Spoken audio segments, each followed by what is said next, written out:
Mister lady வியூஸ்க்கு வணக்கம். நான் doctor Deepa Lalan, BHMS homeopathic physician. இன்னைக்கு நம்ம என்ன சாப்டர் பற்றி டிஸ்கஸ் பண்ண போகிறோம் அப்படின்னா, நிறைய லேடிஸ் வந்து பாருங்க இந்த பெரிஃபரல் ஒபிசிட்டினால கஷ்டப்படுவாங்க. ஆக்சுவலி இந்த ஒபிசிட்டி உடல் பருமன்லேயே ரெண்டு வகை இருக்குங்க. ஒன்று வந்து சென்ட்ரல் ஒபிசிட்டி. சென்ட்ரல் ஒபிசிட்டினா என்ன அப்படி கேட்டிங்கன்னா, லேடிஸ் வந்து வெயிட் ஏறுவாங்க. வெயிட் ஏறும்போது முகம் நல்ல பெருசாகும், அதே மாதிரி வயிறு நல்ல பெருசாகும். இதை சென்ட்ரல் ஒபிசிட்டி அப்படின்னு சொல்லுவாங்க. இந்த சென்ட்ரல் ஒபிசிட்டி பர்சன்ஸ் வந்து பாத்தீங்கன்னா வயிறு ரொம்ப பெருசாக அவங்களுக்கு டயபெட்டிக், அதாவது சர்க்கரை நோய் மாதிரி பாதிப்புகள் வர்றதுக்கு வாய்ப்பு உண்டு. ஸோ இந்த மாதிரி ஒரு ஒபிசிட்டி கேடர்ஸ் இருக்காங்க. சர்க்கரை நோய் மட்டும் இல்லை, ஹார்மோனல் ஃபிளக்சுவேஷன்ஸ், இந்த மாதிரி நிறைய காம்ப்ளிகேஷன்ஸ் வர்றதுக்கு வாய்ப்பு உண்டு. ஓகேங்களா. ரெண்டாவது ஒரு ஒபிசிட்டி இருக்கு, அது வந்து பெரிஃபரல் ஒபிசிட்டி அப்படின்னு சொல்லுவாங்க. அந்த பெரிஃபரல் ஒபிசிட்டினா என்னன்னா, வெயிட் ஏறினாங்கன்னா கண்ணு ஊட்டி இருந்தா கண்ணு ஊட்டி தான் இருக்கும், வயிறு நார்மலா தான் இருக்கும். ஆனா கை வந்து பாருங்க, இந்த கை நல்ல பெருசா இருக்கும், கால் வந்து பெருசா இருக்கும், நடக்கும்போது தொட ஒண்ணுத்தோட ஒண்ணு உராயும். ஸோ இந்த மாதிரி பெரிஃபரல் ஒபிசிட்டியில கஷ்டப்படுற பேஷண்ட்ஸும் நிறைய இருக்காங்க, நிறைய பர்சனாலிட்டிஸ் இருக்காங்க. இந்த பெரிஃபரல் ஒபிசிட்டியை நாங்கள் வந்து டக்குன்னு கம்மி பண்ணி ஆகணுங்க. கை வந்து இருக்க இருக்க பெருசாயிட்டே போகுது. பிளவுஸ் வந்து பாருங்க பிரிச்சு பிரிச்சு விட்றோம், அதுக்கு மேல பிளவுஸ்ல இடம் இல்லை, அப்பப்போ புதுசு புதுசா நாங்க வாங்குற மாதிரி இருக்கு. இந்த மாதிரி பெரிஃபரல் ஒபிசிட்டினால எங்க கை வந்து குறையணும், தொட குறையணும் அப்படின்ற பர்சனாலிட்டிஸ்க்கு இந்த பதிவு பயனுள்ளதா இருக்குங்க. என்ன பண்ணணும் அப்படின்னு கேட்டீங்கன்னா, இதுக்கு வந்து ரொம்ப சிம்பிள் மெத்தடாலஜிங்க. எக்ஸசைசஸ். எக்ஸசைசஸும் ரொம்ப கடினமான எக்ஸசைசஸ்லாம் இல்லை, ரொம்ப ஈஸியான எக்ஸசைசஸ் தான். ஃபர்ஸ்ட் நம்ம கை குறையறதுக்கு என்ன எக்ஸசைஸ் பண்ணலாம் அப்படின்னு நான் சொல்றேன்.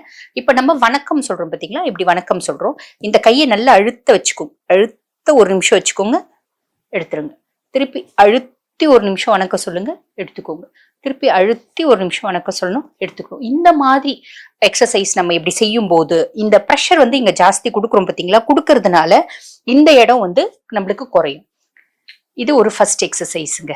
ரெண்டாவது எக்ஸசைஸ் என்ன அப்படின்னு கேட்டீங்கன்னா, இப்ப நம்ம இப்படி இருக்கோம், இப்படி வணக்கம் சொல்லி எடுத்துட்டோம். ரெண்டாவது எக்ஸசைஸ் வந்து இப்படி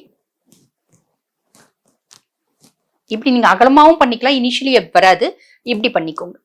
இப்ப நான் டேபிள் ஏதாவது இருந்தா களைச்சு விடுற மாதிரி அது இப்படி பண்ணும்.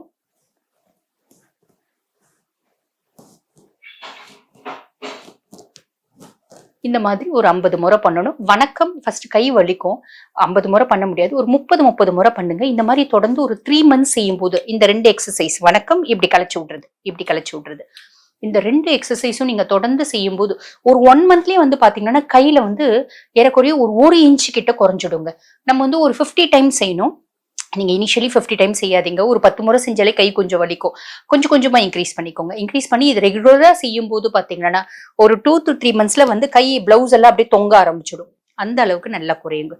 ஸோ இந்த ரெண்டு எக்ஸசைஸ் போதும் நம்ம கையில இருக்க கொழுப்பு படிவத்தை, அதாவது பெரிய கையை நார்மல் கையை ஆக்குறதுக்கு இந்த ரெண்டு எக்ஸசைஸ் போதுங்க. அடுத்து ரெண்டாவது காம்ப்ளிகேஷன் என்னன்னா, தொடை ரொம்ப பெருசாயிடுறது, கால் ரொம்ப பெருசாயிடுறது, நடக்கும்போது தொடையோட தொடை உராயிருது. இது மட்டும் இல்லைங்க, நிறைய பேருக்கு இந்த தொடை ரொம்ப பெருசாகிறதுனால என்ன ஆகும் அப்படின்னு கேட்டீங்கன்னா, பிறப்புறுப்புக்கு போக வேண்டிய காத்து வந்து போகவே போகாது. பிறப்புறுப்புல சாஃபிங் அப்படின்னு சொல்லுவாங்க, இருட்டு ஜாஸ்தியாகி காத்து போகாம ஈரம் வேர்வை இருந்து என்ன ஆகும்னா பிறப்புறுப்பு நமைச்சல், பிறப்புறுப்புல வந்து பாத்தீங்கன்னா எரிச்சல், இந்த மாதிரி நிறைய காம்ப்ளிகேஷன்ஸ் வர்றது உண்டுதான். ஸோ அந்த மாதிரி பேஷண்ட்ஸ் நான் என்ன சொல்லுவேன் அப்படின்னா, தொடை ரொம்ப பெருசா இருக்குங்கம்மா, கொஞ்சம் வாக்கிங் போய் குறைச்சிக்கோங்க அப்படின்னு சொல்லுவேன். அதாவது வாக்கிங் போறது ஒரு மெத்தடாலஜி, பிரிஸ்க் வாக்கிங் போறதுனால தொடை கால் வந்து வெயிட் குறையுங்க. இன்னொரு மெத்தடாலஜி இருக்கு, பாத ஹஸ்தாசனம் சொல்லுவாங்க. நேரா நின்று கையை கொண்டு வந்து பெருவிரலை தொடுறது. இனிஷியலி பெருவிரலை எல்லாராலையும் தொட முடியாது, முட்டி வரைக்கும் கீழே கொண்டு வருவோம், அப்படியே கொண்டு வந்து பெருவிரலை தொடணும். இந்த மாதிரி பாத ஹஸ்தாசனம் ஒரு 30 முறை நம்ம செய்யணும். ஓகேங்களா. அதுக்கப்புறம் இருக்கவே இருக்கு நம்மளோட பழைய ஒரு கஷ்டம், அது என்னன்னா தோப்பு கரணம் போடுறது. உட்காந்து உட்காந்து தோப்பு கரணம் போடுறது, உட்காந்து எழுந்து உட்காந்து எழுந்து உட்காந்து எழுந்து தோப்பு கரணம் போடும் போது அந்த தொடை பகுதி கால் பகுதி நல்லா குறையுங்க. அதுக்கப்புறம் நீங்க கூகுள்ல பாத்தீங்கன்னா கோமுஹாசனம் அப்படின்னு ஒண்ணு இருப்பாங்க.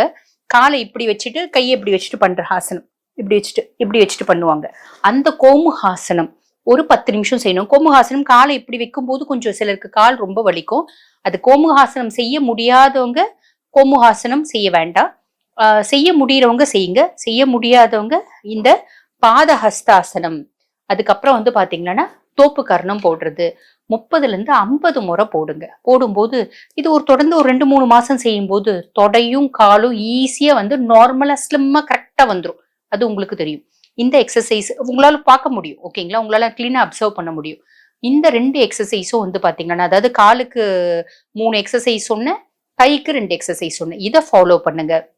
அதுக்கப்புறம் வந்து பாருங்க, ஒரு ஸ்ட்ரெஸ் இல்லாத லைஃப்பை மெயின்டைன் பண்ணுங்க, நல்லா தூங்குங்க, ரொம்ப பிசிக்கல் ஸ்ட்ரெஸ் மென்டல் ஸ்ட்ரெஸ் ரெண்டுத்தையுமே கம்மி பண்ணுங்க, ஆரோக்கியமான உணவு முறை எடுங்க. பொதுவா ஆரோக்கியமான உணவு முறை அப்படின்னாலே நிறைய காய் கீரை நம்ம சாப்பாட்டுல சேர்த்துக்கிறதுங்க. ஓகேங்களா? தண்ணி ஒரு நாளைக்கு 3 லிட்டர் தண்ணி குடிங்க. உங்களுக்கு இது தவிர வேற ஏதாவது செய்ய முடியும், வேற என்னங்க செய்யலாம் அப்படின்னு கேட்டீங்கன்னா, நான் ஆல்ரெடி சொன்ன மாதிரி வாக்கிங் ஒரு பெஸ்ட் எக்ஸசைஸா இருக்குங்க. ஸ்விம்மிங் இப்போ எங்களுக்கு ஸ்விம் பண்றதுக்கு சான்ஸ் இருக்கு அப்படின்னா ஸ்விம்மிங் பண்ணலாம். சைக்கிளிங், இல்லைன்னா படுத்துட்டு இந்த சைக்கிள் ஓட்டுவாங்க பாத்தீங்களா, படுத்துட்டு இந்த சைக்கிள் இப்படி காலை இப்படி இப்படி பண்றது, இந்த எக்ஸசைஸ் செய்யலாம். ஓகேங்களா? சோ இந்த மாதிரி இல்லைங்க நாங்க த்ரெட்மில் வீட்ல வச்சிருக்கோம், தாராளமா த்ரெட்மில் பண்ணலாம். சோ இந்த மாதிரி உங்களுக்கு என்ன சௌகரியமான எக்ஸசைஸோ அது பண்ணலாம். எங்களுக்கு யோகாவே தெரியுங்க, சூப்பருங்க, ஒண்ணுமே பிரச்சனை இல்லைங்க. காலையில ஒரு மணி நேரம் யோகா, சாயங்காலம் ஒரு மணி நேரம் யோகா யூஸ் பண்ணிக்கோங்க. அதாவது நிறைய இப்ப செலிபிரிட்டிஸ்லாம் வந்து பாத்தீங்கன்னா எது வேணாலும் சாப்பிடுவாங்க. 2 மெத்தனாலஜில இருக்க செலிபிரிட்டிஸ் தான் இருக்காங்க. ஒரு சிலர் என்ன சொல்லுவாங்க அவங்களோட இன்டர்வியூஸ்ல, நாங்க எது வேணாலும் சாப்பிடுவோங்க, ஆனா காலையில 1 hour night 1 hour yoga compulsory பண்ணுவோங்க. அவங்களாம் என்றும் இளமையாவே இருக்காங்க. 40+ ஆனவங்களாம் இப்ப பார்த்தா 30+ மாதிரி தான் தெரிவாங்க. சோ அந்த மாதிரி இருக்க செலிபிரிட்டிஸும் இருக்காங்க. பார்த்து சாப்பிட்டு மெயின்டைன் பண்ணிக்கிற செலிபிரிட்டிஸும் இருக்காங்க. நம்மளும் ஏதாவது ஒரு மெத்தடாலஜி ஃபாலோ பண்ணிக்கணும். ஒண்ணு நம்ம பார்த்து கேலரிஸை கவுண்ட் பண்ணி சாப்பிடணும். ஓவரால் வெயிட் குறையும் போது கை கால் எல்லாமே சேர்ந்து குறைஞ்சிடும். இல்ல எங்களுக்கு ஓவரால் வெயிட்டே இல்ல, கை கால் மட்டும்தான் இருக்கு அப்படின்னா இந்த மாதிரி சின்ன சின்ன மெஷர்ஸ் ஃபாலோ பண்ணி நீங்க வந்து குறைச்சிக்கலாம். கூட நான் சொன்ன மாதிரி ஆரோக்கியமான உணவு முறைகள், மனசு அமைதியா வச்சுக்கோங்க, நல்லா தூங்குங்க, ஸ்ட்ரெஸ் இல்லாத ஒரு லைஃப் நீங்க மெயின்டைன் பண்ணீங்க அப்படின்னா இந்த கை காலு ரொம்ப பெருசா இருக்கிறது ரொம்ப ஈஸியாவே நீங்க ஆரோக்கியமான விதத்திலேயே குறைச்சிக்கலாங்க. சோ இந்த பதிவு உங்க எல்லாருக்கும் பயனுள்ளதா இருக்கும்னு நினைக்கிறேன். இதே மாதிரி இன்னொரு பதிவுல உங்களை சந்திக்கிறேன். நன்றி.